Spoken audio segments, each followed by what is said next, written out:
Hello, students. So, as we studied and understood the story of book, famous book written by Om Prakash Balmiki, जूठन, उन्होंने उसमें he was a Dalit boy and कैसे उन्होंने grow किया और उन्होंने fight करके पढ़ाई लिखाई की और स्कूल में उनके साथ क्या क्या ऐसी चीज़ें हुई थी। तो ये सब चीज़ें जो है सोशल इक्वलिटी में आती है, इक्वलिटी में। इसलिए हम लोग को पता चला कि इक्वलिटी क्यों इम्पोर्टेंट है। ठीक है, अब जो है इसका डायमेंशंस ऑफ इक्वलिटी में क्या है, political equality and economical equality. Our constitution declares that all people living in country has equal rights, there will be no discrimination on the basis of caste. ये सारी चीज़ें हैं पॉलिटिकल इक्वलिटी में। ठीक है, कि सबको इक्वल राइट होना चाहिए, चाहे वो किसी भी कास्ट का हो, किसी भी जात का हो। ठीक है, चाहे वो मेल हो या फीमेल हो, सबको इक्वल राइट होना चाहिए। ठीक है ना। Also everybody is entitled to access public place, और पब्लिक प्लेस जो भी है सब उसका बराबर हकदार है उसका यूज करने के लिए, लाइक टैंक्स, वेल्स, टेम्पल्स। अब ऐसा नहीं है कि छोटा जाति का आदमी है तो वो मंदिर में पूजा करने नहीं जाएगा। ठीक है ना, कुआं पे पानी नहीं भर सकता है, टैंक पे नहीं जाएगा पानी लेने। Untouchability has been abolished. ठीक है ना, ये सारी चीज़ों को हटाया गया है। ठीक है ना। The government has taken many steps to eradicate the evil of untouchability. ठीक है, ये हो गया हमारा पॉलिटिकल इक्वलिटी। अब इकोनॉमिकल इक्वलिटी, तो ये ऐसा अगर इक्वलिटी अगर करना है तो सिर्फ गवर्नमेंट अगर अपना रूल सिर्फ बना देगी तो संभव तो है नहीं। जो अगर स्टार्टिंग से ही जो वीक हैं, उनके पास क्षमता नहीं है, तो वो तो ऐसे ही वो वीक हैं, पुअर हैं, तो उनके लिए मिड डे मील स्कीम, इसके बारे में थोड़ा सा हम लोग जानकारी लेंगे अभी। Children being served their mid day meal. ठीक है ना, आप लोग तो अच्छे स्कूल में पढ़ाई कर रहे हैं, आप लोग को तो खैर ये सारी चीज़ों को दिक्कत नहीं है, लेकिन गवर्नमेंट स्कूल में इन सारी चीज़ों को चलाया जाता है, तो इसको आप लोग थोड़ा सा एक बार समझ लें। ठीक है ना। Poverty is a curse. In real democracy is to be established. Then economic disparity will have the minimized. ठीक है ना, वही गरीबी तो है, लेकिन इसको डेमोक्रेसी को इस्टेब्लिश करने के लिए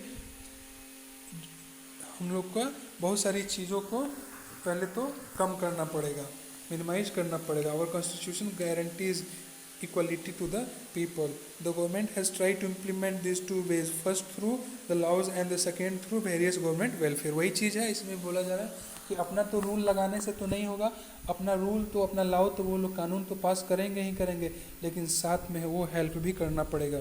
जैसे कि the government is striving hard to bring back poverty stricken people through those who have been ignored for centuries into the mainstream.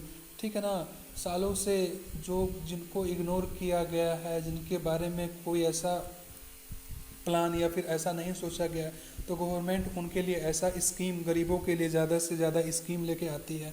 ठीक है ना, जैसे कि अभी इस पीरियड में गरीबों के लिए क्या है, राशन का व्यवस्था है।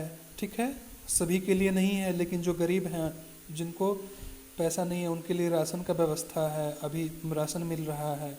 उसके बाद से गवर्नमेंट के द्वारा पैसा भी दिया जा रहा है। तो बहुत सारी चीज़ें गवर्नमेंट देती हैं ताकि वो गरीबी रेखा या गरीबी रेखा से नीचे हैं, तो उनको ये सारी सुविधाएं देनी जरूरी है। तो mid day meal scheme, Tamil Nadu was the first state to introduce this scheme. ठीक है, पहला स्टेट था तमिलनाडु जो कि इस स्कीम को इंट्रोड्यूस किया। उन्होंने पहले अपने राज्य में उन्होंने इसको लॉन्च किया, कब, 2001 में। ठीक है, आज से करीब 19 साल पहले। Encouraged by the results, the supreme court of India asked all the government, और सुप्रीम कोर्ट जो है हर एक स्टेट गवर्नमेंट को पूछा कि ये प्रोग्राम बहुत अच्छी प्रोग्राम है, आप लोग भी इसको लॉन्च करें अपने अपने राज्य में। तो चिल्ड्रन बीइंग सर्व्ड, यहाँ पे देख सकते हैं कैसे मिड डे मील में खाना भी खिलाया जा रहा है, साथ में बच्चे पढ़ाई भी कर रहे हैं। क्योंकि छोटे बच्चे होते थे तो मेनली वो लोग पढ़ने भी इसलिए नहीं जाते थे कि उनके घर पे काम होता था या फिर कहीं मजदूरी करने जाते थे, अपनी मम्मी पापा का हेल्प करते थे, काम होता था, 2 पैसा कमाते थे तो वो लोग खाते थे। तो मेन समस्या था खाने का।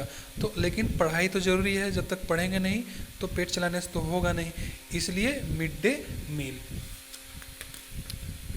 अब जो है सोशल इक्वलिटी, आप लोग इनको फोटो से जानते होंगे, डॉक्टर B.R. भीमराव अंबेडकर, ठीक है ना। तो इन्होंने इनका एक था, इन्होंने क्या कहा था, it is disgraceful to live at cost of one self respect. यह बहुत ही शर्म की बात है कि हम लोग अपना आत्म रिस्पेक्ट, ठीक है ना, खो करके हम लोग रहते हैं, ठीक है ना। सेल्फ रिस्पेक्ट, अगर सबका अपना एक सेल्फ रिस्पेक्ट है तो उसको खोना नहीं है। ये बहुत एक शर्म की बात है कि हम लोग अपना सेल्फ रिस्पेक्ट खो करके रहते हैं, ठीक है ना। तो ये उनका ये फेमस इसमें है, उन्होंने ये चीज़ का बारे में कहा हुआ था। उनका भी ये मानना था कि सोशल इक्वलिटी होना चाहिए और इन्होंने भी बहुत बड़ा कदम उठाया था, ठीक है। एक issues of equality in other democracies, ठीक है ना। और दूसरे हर एक स्टेट में, हर एक कंट्री में भी तो डेमोक्रेसी है, तो इशू उसमें क्या क्या आने लगे। क्योंकि स्टार्टिंग से जैसे हम लोग इस चैप्टर में हम लोगों ने पढ़ा और समझा कि डेमोक्रेसी हर एक राज्य में, स्टेट में या फिर हर एक देश में पहले नहीं था, पहले राजशाही चलता था। तो धीरे धीरे ये चीज़ आने लगी कि नहीं, सबको सामान्य अधिकार होना चाहिए, सबको राइट टू वोट होना चाहिए और बहुत सारी ऐसी चीज़ें होनी चाहिए जो कि कॉमन होनी चाहिए, ठीक है ना। तो क्या क्या इश्यूज आ रहे थे, थोड़ा सा हम लोग इसमें देखते हैं। इसमें एक स्टोरी दिया है, Rosa Park, African American women changed American history one his defiant act. Rosa Park जो थी, उन्होंने अफ्रीकन और अमेरिकन में भी बहुत सारी भेदभाव चलता था। अफ्रीकन जो होते हैं वो काले होते हैं, ठीक है, तो अफ्रीका और अमेरिका में भेदभाव चल रहा था। जैसा कि यहाँ पे एक दिया हुआ है, बस में एक लेडी बैठी हुई है और एक बगल में जेंट्स बैठा हुआ है। तो ये बैठ कर के कहीं तो जा रही थी, ठीक है ना। तो उनको बोला गया कि आप इस सीट से उठिए, ठीक है ना, लेकिन वो अपना सीट नहीं छोड़ती है। लेकिन जबकि छोटी जाति को अगर बोला जाता है कि तुम यहाँ से उठो तो वो उठ जाता है और अपना जगह छोड़ करके बड़े जाति को, बड़े लोगों को बैठने का देता है, ठीक है ना। लेकिन इसने ऐसा नहीं किया था, उसने अपने सीट को नहीं छोड़ा था और वो बैठे रह गए थे। वहीं से ये एक बहुत बड़ा जो है, वहाँ से ये हिस्ट्री में इसका उल्लेख हो गया था और इसका रिवॉल्यूशन वहाँ से भी हुआ था, ठीक है ना, इन इक्वालिटी। तो ये हमारा मेनली पार्ट हम लोगों ने कवर कर लिया है इस चैप्टर में। इससे हम लोग ये समझ गए हैं कि डेमोक्रेसी क्या है और डेमोक्रेसी में को फेस करने में क्या क्या मेन जो है परेशानियां आती हैं और डेमोक्रेसी क्यों ज़रूरी है, ठीक है। अब चैलेंजेस फेसिंग डेमोक्रेसी, अब कौन कौन से इसमें चैलेंज हैं, कुछ इसमें पॉइंट है, आप लोग देख लेंगे, ठीक है ना, डेमोक्रेसी को फेस करने में। फिर कॉन्टेम्प्रेरी चैलेंजेस ऑफ डेमोक्रेसी, इसको आप लोग थोड़ा सा पॉइंट में देख लेंगे। जैसे कि इलिटरेसी हो गया, ठीक है ना, बहुत लोग इलिटरेट है अभी भी, वो लोग नहीं समझ पाते हैं। Economic inequality, social equality, political inequality, communalism, ठीक है ना, लैक ऑफ पॉलिटिकल स्टेबिलिटी, ये सारी चीज़ें चैलेंजेस अभी भी डेमोक्रेसी में है, ताकि डेमोक्रेसी पूर्ण रूप से चलाने में बहुत ही मुश्किल होती है, ठीक है। तो इस पॉइंट को एक बार आप लोग पढ़ के समझ लेंगे और वर्ड मीनिंग भी शेयर किया गया, वर्ड मीनिंग भी ज़रूर से ज़रूर देखेंगे और आप लोग इसका क्वेश्चन आंसर बनाने की कोशिश कर दें अब, ठीक है, ताकि फिर हम लोग आगे बढ़ेंगे जल्दी से जल्दी। और मेरे चैनल को लाइक, सब्सक्राइब एंड शेयर अवश्य करें ताकि आप लोग को और भी वीडियोस मेरे साइड से और स्कूल के साइड से मिलते रहेंगे। Thanks for watching, have a nice day ahead, bye bye.